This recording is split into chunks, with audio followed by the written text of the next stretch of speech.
So it's zero rent. And as we talk about interprofessional work, we're more than at home in the discipline. So Theo, or Theo, is an architect, trained architect, longer even an artist, so like big oil paintings and everything.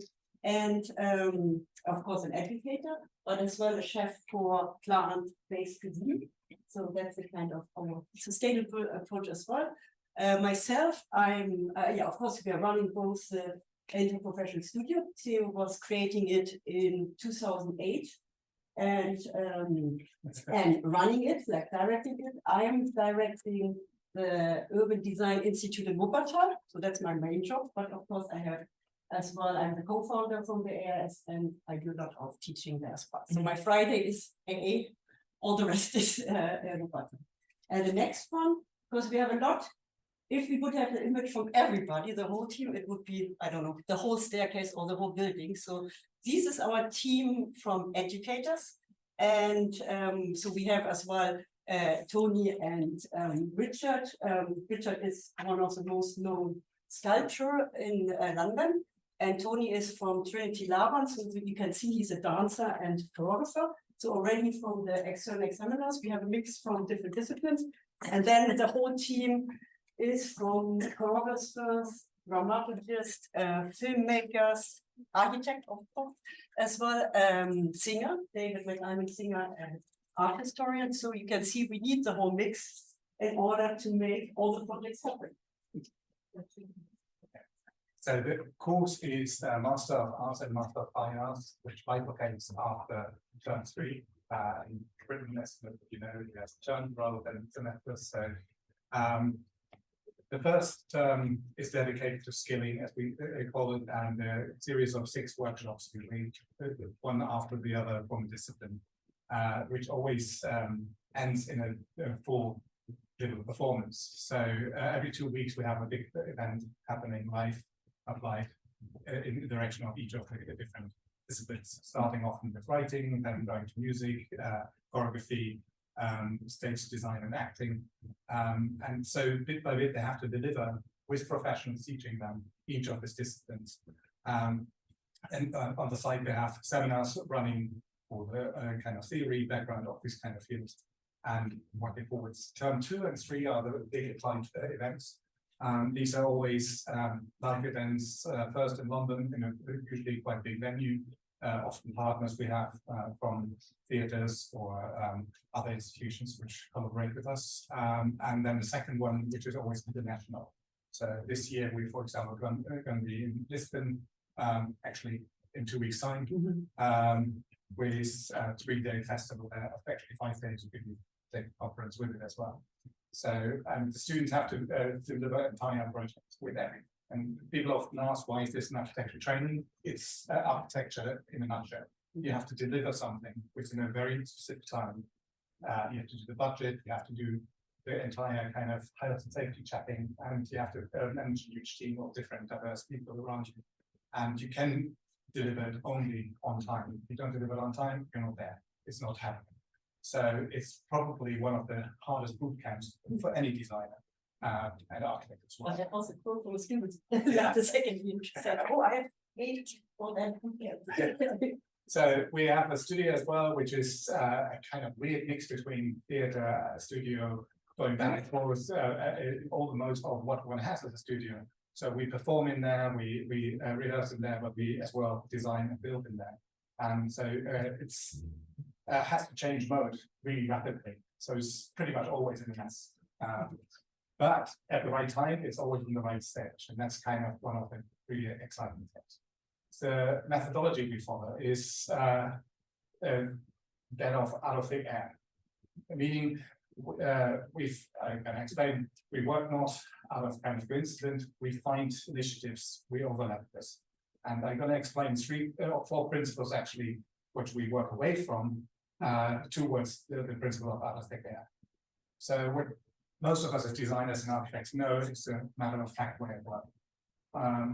Many people are taught this way. It's still like you have your project, your opus, you should fulfill it, and ideally nobody should kind of mess it up for you. Nobody should contribute or only contribute not kind of put it into practice.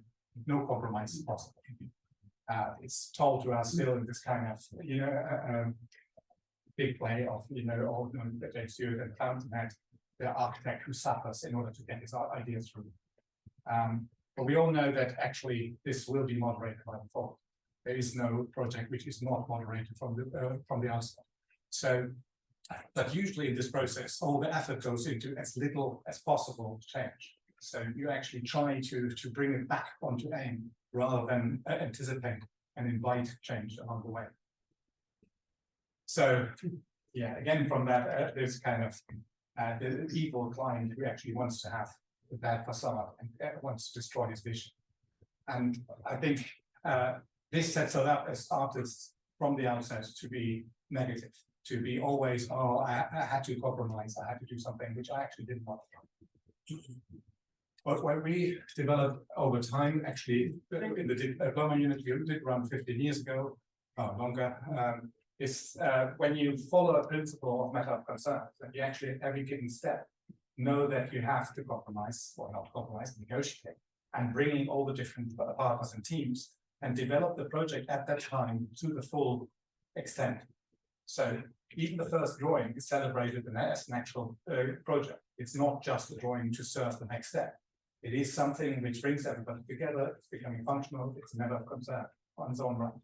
But because of it, you allow the negotiation at that point to happen and start from a higher ground to go to the next level and discuss next projects. So we had projects along the way, like often we work with municipalities in the diploma unit. So this was, for example, the Thames Gateway, big exhibition we did then at the A, where after 30 years of nobody really talking to each other, we brought together all the stakeholders and participating in this kind of event. And that was an event that actually was fully designed and sponsored by all the kind of different stakeholders, and therefore as well realized. But because of that realization, several other projects spin off of that and kind of happened over time. That principle still has this kind of carrot in front of you. You know, it's still the final, you still want to have the final outcome of this project. And for us, that was always still the kind of limitation to it. Because actually, if you still want to have a big project at the end, you still follow a linear a priori kind of approach to a certain degree. And you're missing all the opportunities that are around you. So in the next step, when we found this course, we said it has to be reversed, that the initiatives and the scanning for initiatives become the main part. You're looking for partners who have small or big scale projects already going, fields of interest, overlapping interests across the different disciplines. And in that overlap of their different interests, you find usually as well possibilities to go forward. But you do not kind of predetermine what kind of project it is. It's not like a big urban project or a small book. It can be either. And that's the whole point of it, that you start from any given point within this thing. Because it's kind of exponential, it usually grows and grows like in different directions. And as our projects later will show as well, this is continuing on literally from projects we have started 15 years ago. There's still this kind of ripple effects from all of these different kinds of initiatives, bringing new initiatives into it as well. This is just a quick build-up of how we, like you saw the diagram before, the bit more stiff one, where you see just like the different terms. But here, the skilling phase, you see how much has to go into the brains of the students at the beginning. It's literally, they're overloaded, they're coming from different kind of discipline, different cultures, and they have to go through choreography, sound, and do it all on a professional level. You know? We never say, okay, you just an architect, you don't have to do sound. And actually, if you do it, you work with sound engineers and you have to speak their language and do it full on, because that's what's going to happen in the event, right? So with this, the tasks grow over the time, but we are joined by venues, we're joined by professional partners, which raise and evolve every time, every step. So you cannot just fall back and say, I'm a student. But the interesting thing on the other hand, your partners can fall back with that information as well. So then the risk lies within a more experimental field, rather than just on a professional kind of set. So bit by bit, we can develop really experimental things. If something goes wrong, which never happened so far, 15 years, we could be blamed for it, and we're happy to. But if it is a success, it has a ripple effect in the stuff. And now we come to the total. This one. Just on top. So another diagram, yeah. It shows, even if you can't read it, it's quite small, but it shows the kind of complex framework we will have to set up or we work in as well. So on the side, on the right-hand side is our the network, the partners, and as well sponsors. So it's always depends if we are invited to different festivals from different institutions or if we create our own framework and our own festival. So you will see over the time it gets more dense, of course, that we create the festivals with all the different disciplines as well. So and the top bit, you see all the different professions we need in order to create these projects as well. The bubbles are always UK, as Theo explained, in the skilling phase. Of course, the A is in London, and the first event, usually in March, is as well usually happen in London or outside London. We were in Glasgow last year, and as well, then you see what comes out of it. But even the kind of the icon represents all the network, all the intense work you create all together. So we're always not calling them students, we call them participants, because we're all kind of participants of the whole project. And as we heard yesterday as well, we're learning still, otherwise we wouldn't teach. So the master and educator learns the most as well with the students. So that's the theater house in Jena. In the year of the Bauhaus anniversary, we were invited for a festival for scenography, but we coming as architects at that time even a lot of focus on engineering as well. So you could see we could build a structure, but as a program was initiated in an architecture school, we wanted to bring non-architects working with on architectural spatial design projects. So that was a challenge. We always have like 12 months for the MA, 18 months for the MFA. And the festival was in May at that time, 1st of May. So we needed to create, or the aim was to extend the theater house in Jena, because it was taken down at the end of the DDR time. It was a Gropius building, so a proper powerhouse building, but just the auditorium space. So we had to create an auditorium space around 100 people. And at the beginning, we discussed we had some EU funds, so it was a kind of EU grant. We worked with, of course, Germany. So the city of Weimar was the head of the main EU grant. It was us from UK. We had France and Hungary. And with our interprofessional group, we were calculating, okay, we have this kind of budget, how we can create a room which needs 100 seats and how could it be still performative. So for us, as you could see, was really important.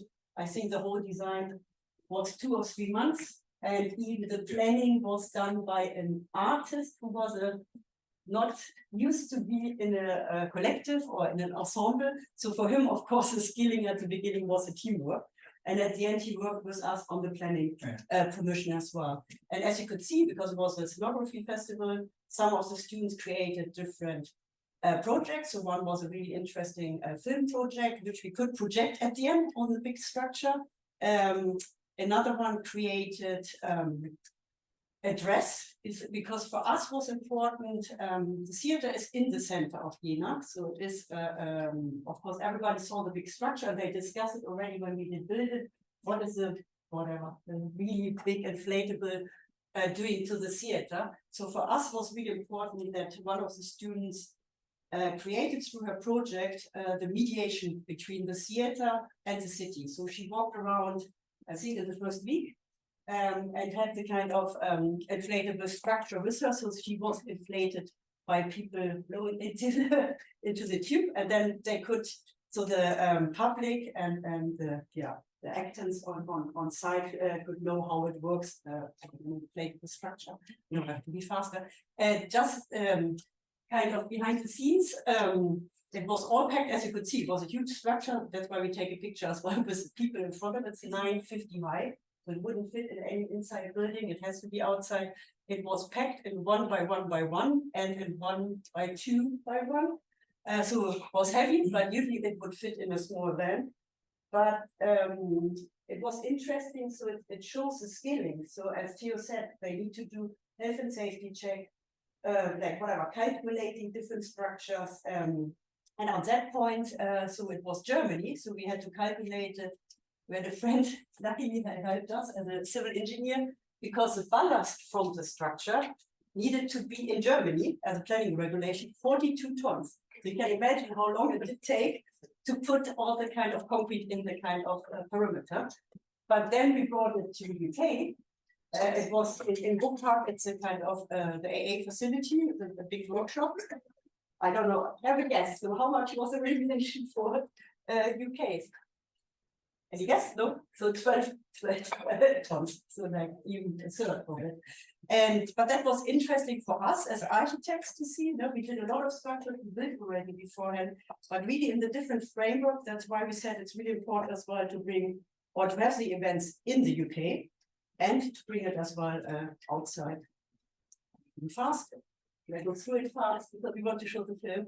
So another event was in Covent Garden. So maybe, so the first one was highly funded, or not highly, but it has an EU grant and we could work with some budget on it. The year after, we created our own festival, was Scene to Scene, and we had not low budget, we had low budget. So we had to find some material, but that we had a discussion yesterday as well about sustainability. So the really great, let's say, achievement about that project is we got the material from our, like the Book Park, the workshop from the AA, but it's offcut. So it's a bark, like they use, and they would throw it away, or whatever, it would be firewood as well. So as you can see, it has a nice structure. So from the outside was all black, inside was white, and we had to create a space because it was a festival.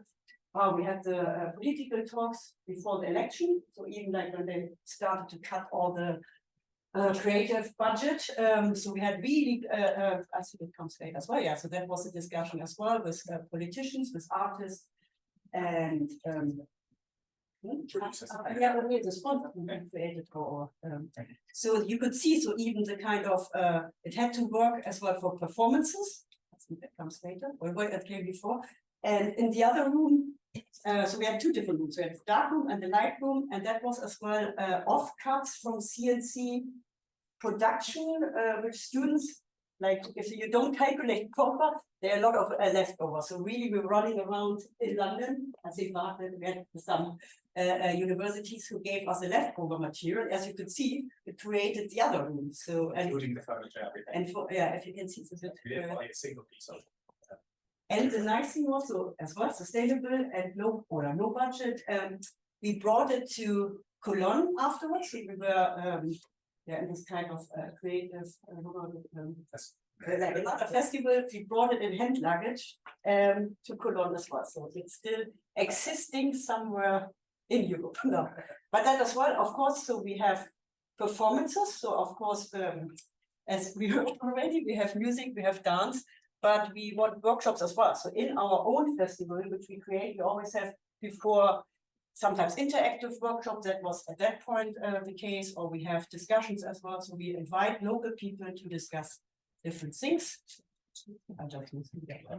So like, as you can see, different initiatives, and a year in Matadero were invited as well to do a project. As you can see, it started small. That was as well leftover more offcuts even from for the big inflatables. We got from Inflate Friday. We went there and said, okay, give us all the offcuts so we can create our own project with whatever, not paying any money at all and sewing it ourselves. And so we wanted as a performative element. As you could see, the big structure was a big building, and it didn't facilitate it so much we wanted to create. Of course, we could project on it, but you can't work with it. With that one, you will see afterwards in the film. It's like packed, in my big book, fit in my backpack, and with blowing it up, it opens up in not even 2 minutes. So you can have really like the dancers were working with it. I go through, and then as well was important, still in the Matadero, so still in Madrid, to have this workshop. So we invited local vendors, local farmers, chefs as well, and created in the evening nice events like cooking competitions. So that was helpful. He was a chef, and he could be in competition with the head chefs in, as you can see. So that was a farm. So that's what we created. We showed that project because that had really a great after effect. So at the end now, 10 years later, there's still the market, always, I think Saturday, Sunday. The chef we work with has now his own restaurant in the Matadero. So it's really important for us to create these projects as well. But only quickly, maybe, because we talked about it before the break, a lot about the lockdown, because as you could see, like our studio needs to produce. So we are really an applied program. So of course, for us, on like as everybody else in the world, from one day to the other. I think we had the 2 days before we had one of the events. The next day we had to be at home and still teach online as well. So we as well like thought about it. So that's again the skilling phase. So the new students, how they could create at home like workshops with staging, with building up music, even choreography. So really they had to use everything at home. So Zoom on some point, so that was, I think, the third workshop, I guess. Everybody was used to Zoom, and you know, you could do your background, you can create something and perform in front of it as well. So that's all online and the skilling phase.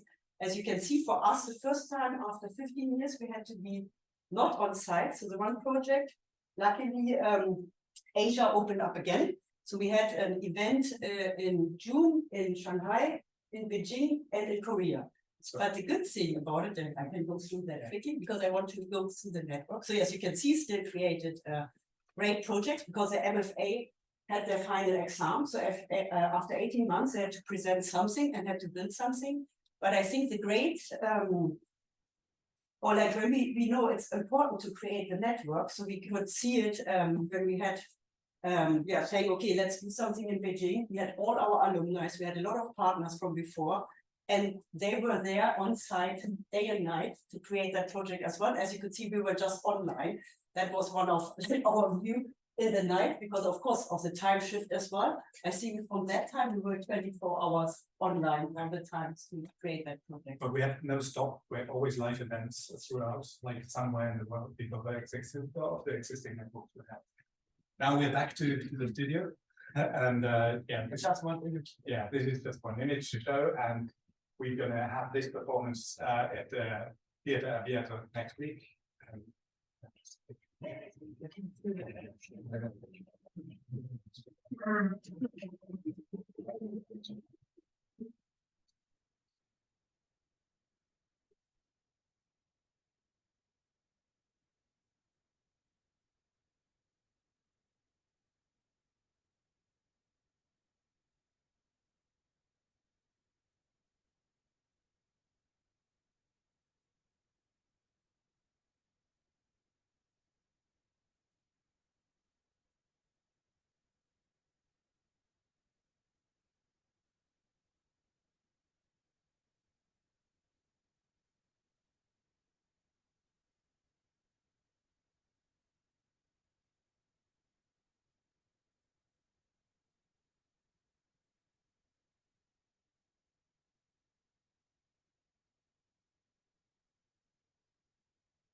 Thank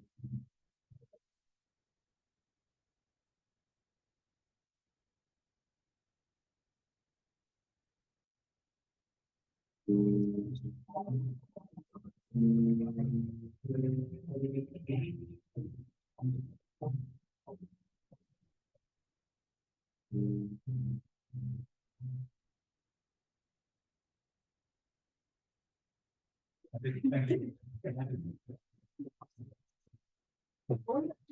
Mentioned there are two books. One did come out 2 months ago. I have some cards if you want to see it. So there's a lot of projects from Germany, like from my university, but it's around AA. And the AS book after 15 years now will come out in 40 books. Yes. Thank you. That's fantastic. I look forward to the discussion afterwards. So our next presenter, Dr. Dunn, is a multi-award-winning architect and urban designer with a background in architectural practice. He has been a practitioner on 3 continents and an educator on 4. His research and practice work has been with low-income communities in the UK, US, and Mexico. Yeah. Thank you, Jack. I've forgotten I've written that. Listen, there's no slideshow. I'm just going to chat to you, but I'd like to get nearer, but will I be off camera if I do that, if I sit there?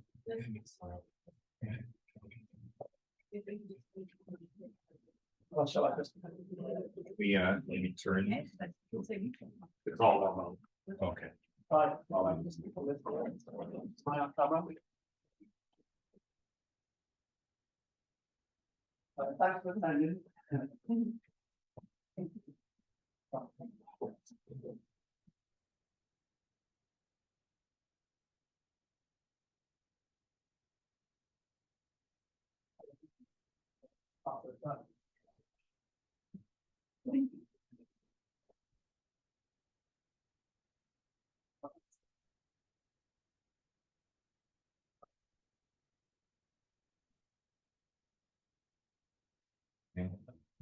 Oh. But you haven't had this. I can just sit here if it's a problem. Yeah, shouldn't be a problem, no.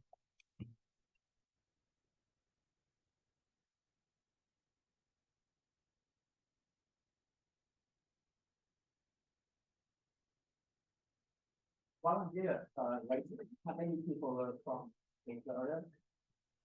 Yeah. How many people are from somewhere else? Yeah, well, I need to. I'm just gonna lock the cat so this will slide around on the cat. Let's ask you doing this. Couple day. Okay. Please. Okay. Well, welcome everyone. This is our written paper. So I haven't got any of the fantastic film and imagery notes here. And of course, the best way to present this, I don't have PowerPoint. As soon as I put it on, everyone falls asleep. So I'm going to make eye contact with you. I've made a few prompts from the paper, and then I'll just sort through you. If you want to ask me questions, as we go through, that's fine. You don't have to wait to the end. Yes.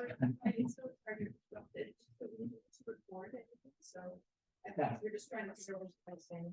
Oh, okay. Because we got your back view right now. Okay. Okay, so I don't know.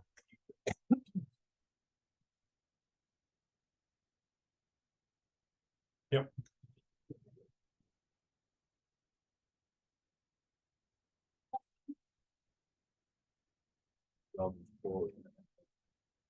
Because we have to get you behind the camera. Oh, okay, yeah. Yeah.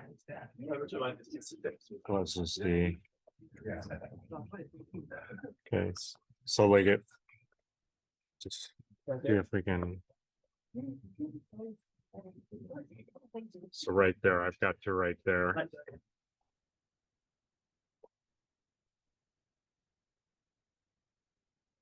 Yep.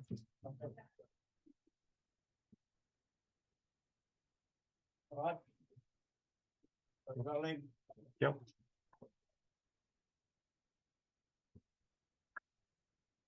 Okay, yeah, I'm sorry that you got that to move there. Can everyone hear me? Can everyone understand me? I'm from Liverpool in England. Um, right, okay, this is a written paper. Hello everyone, back then. I'm just going to talk through some of the key issues I found. I've forgotten about the information I've already given you, so I don't have to say that. I did send that last August or something, so it's a long time ago.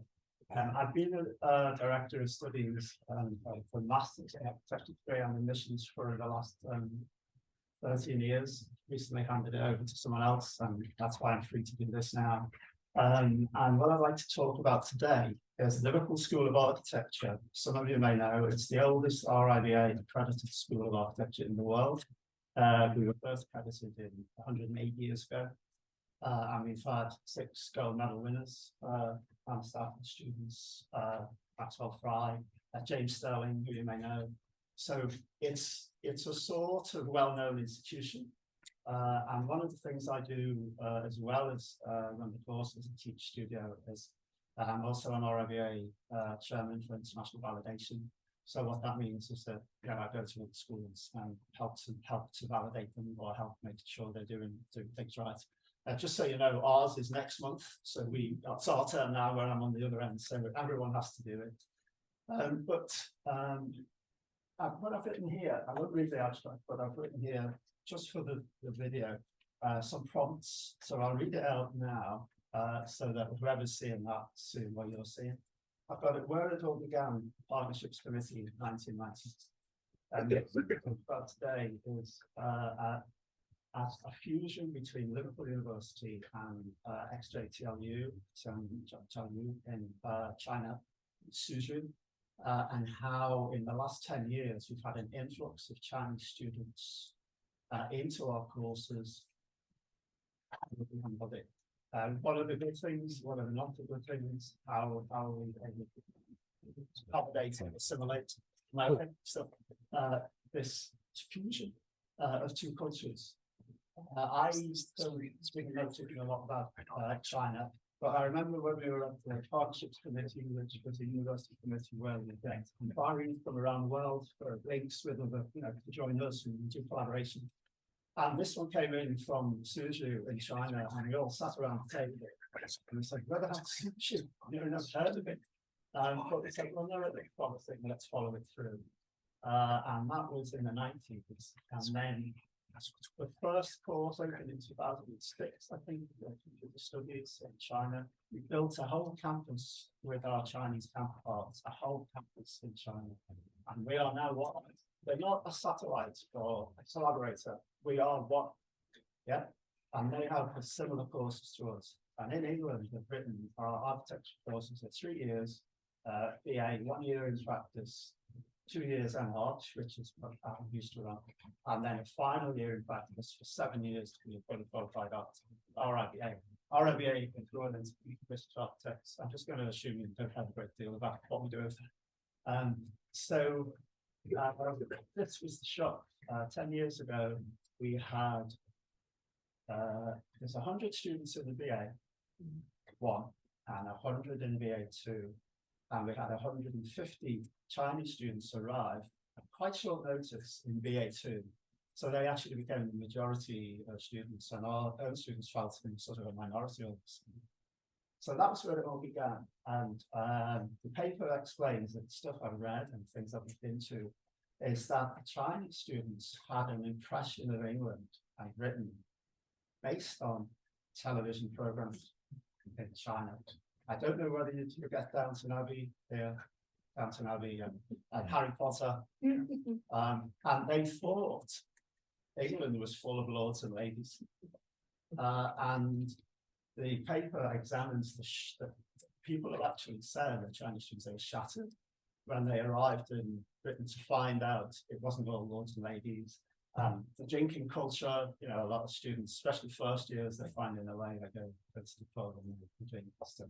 And it was completely what they didn't expect. So, and also as well, the cultural issues I've written there, English lord and ladies, expectations shattered. And again, you have to have a certain standard of English to be able to, from any country, to be able to study in Britain. And these students have passed that standard.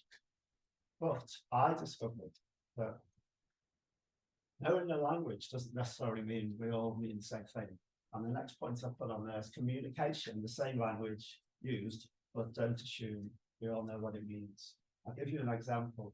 Having a chat with a few of students, I was doing a dissertation, and I said to her, I'll see you at 2 o'clock on Friday, send me the draft chapter in advance.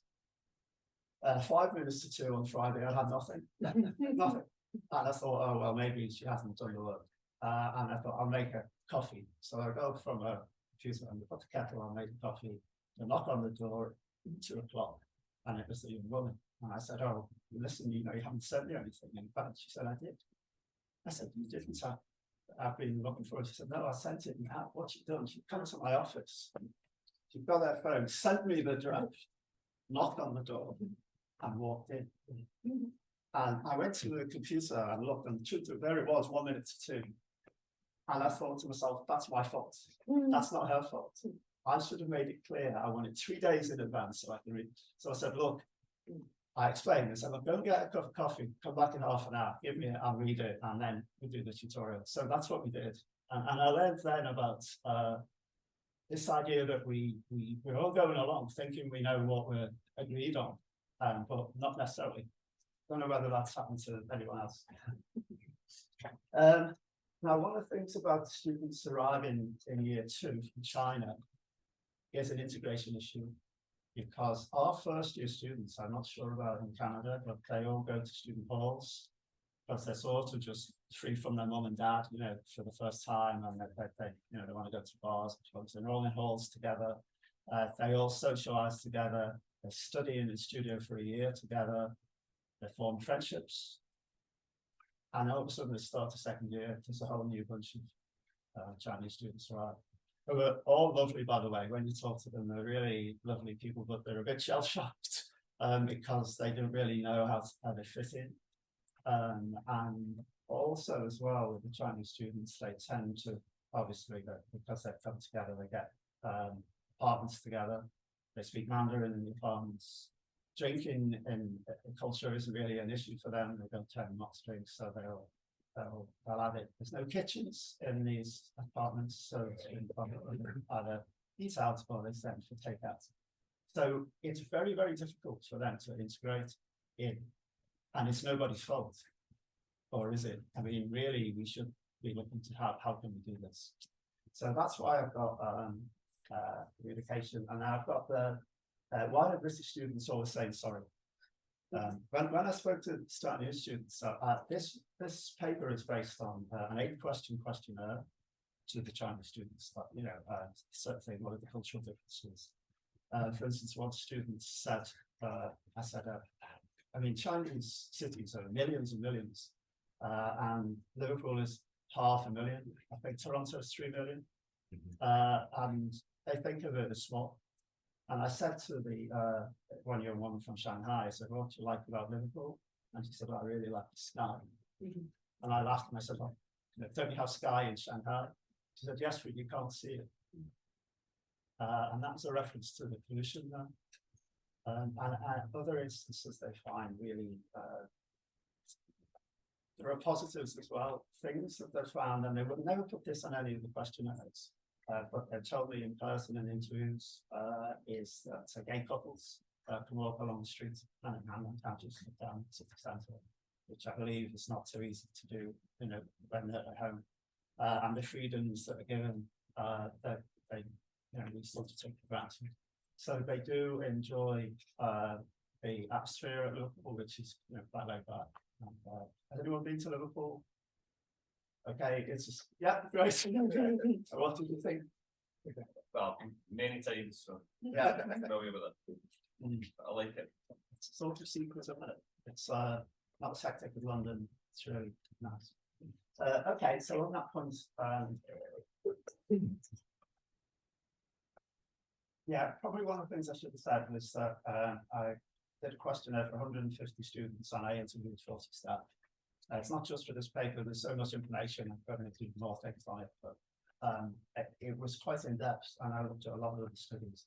And a few years ago, I did a curriculum review of our own courses, and I've been able to use some of that information to use the Chinese students. So we all know the language accents. I've written on here, accents are an issue. Teaching learning both carrying and second language. Sometimes what happens is a lot of our staff are from around the world, quite a lot from Europe, Spanish, Italian, lovely people, they have an accent. I'm from Liverpool, I have an accent. The young woman down there at the council couldn't understand me when I was trying to check in. It's just natural. So it's Chinese students learning in a second language from people speaking in a second language. Accents are an issue. And that's why, because we're doing studio, it works really well because visual media transcends language. So if you're looking at drawing some models, it transcends. But some of the written courses, less slightly more. And I put personal freedom, a positive, I did mention that. RIBA accreditation, it's a big attraction at XGA, and when you talk to the students, they say, I was interested in applying for the course in China because it's RIBA validated. And we do also that in year 2, after 2 years there, they come do 2 years Liverpool and the BA, and they improve their English, but they'll also get RIBA accreditation. I've been across to China 3 times now for their RIBA accreditations, and the BA course and the BH and our both got RIBA. So we've both got accreditation. So the reason they've come into England is to expand their skill base, to improve their English. And we also have a whole series of exchanges. We've got one with the Bauhaus, Aarhus in Denmark, Sydney, Australia. We've got one in Toronto starting next year, Toronto University, one in Waterloo, which is not far, I believe. We've got a whole bunch of exchanges that you can do a semester. So when they come, they can actually do that as well. It tends to be more in the March, but it is possible because our students can go to China for a semester in year 2. So there are a lot of attractions for the Chinese students, and it's really important for us to look after them and understand their needs, because they feed back that information to China, to their friends, to say, come to Liverpool. If they're not having a good time, or we're not looking after them, that feedback will be negative. So and the only way I can see that we can find out about what their needs are is to talk to them. Don't make assumptions, send me the work in advance. I don't do that. Don't make assumptions, just talk to them. That's first page. Just turning over to people on video. I've written here integration, and I think that's the correct word. I think connectivity is perhaps the best word. I don't think you'll ever get 2 pictures to integrate in that way educationally, unless obviously integrate and intermarry. But in terms of just education for 2 years, I think connectivity is a better word. Yeah. So what can be done? Well, some of the things I've suggested here, we've started already. There's a pen pal scheme. So in BA1, we link the first year students with pen pal in China before they arrive. So the first year students know that there will be an influx of Chinese students in year 2. The first time it happened, it was all so quick. It was they were ready. So the pen pal scheme, and some of them will try to write in Mandarin. I think we should do a lecture module, Mandarin for the construction site. Apart from English and Spanish, Mandarin is, again, one of the top languages in the world in use. The buddy scheme on arrival, what we've done is when students arrive, they buddy up with their pen pal, or if they didn't have a pen pal, they buddy up with someone else with similar interests. What I suggested, and we haven't done this yet, is an outdoor activity course in week 1, where you take them all for a week or a few days on outdoor activity in the library, do things, and mix the teams. There is an Otter School Adventure Centre 2 miles from our campus on the waterfront. That's ideal. So it's something we're trying to get funding for, is to actually do sort of nothing to do with teaching and learning. It's more just to help people get to know each other. One of the things about the architecture in England is that after your BA, if you wish to go to another school of architecture of art that's in London or Edinburgh, you can do. So 50% of my students in the part 2 course, part 2 MRs are from Liverpool, and the other 50 are from everywhere else. So we get students from all over the courses. So that sometimes after 3 years, you might feel like a change. So you'll go somewhere else, and that's healthy. Because you know, you're not all only the new person when you come into a martial art, hot 50% in you, and it's about 50% male female as well. So it's quite nice. I'd say 100 in the BA, 250 in BA 2, 250 in BA 3, 50 in the MRs, both years. So maybe 60. Nice. Okay.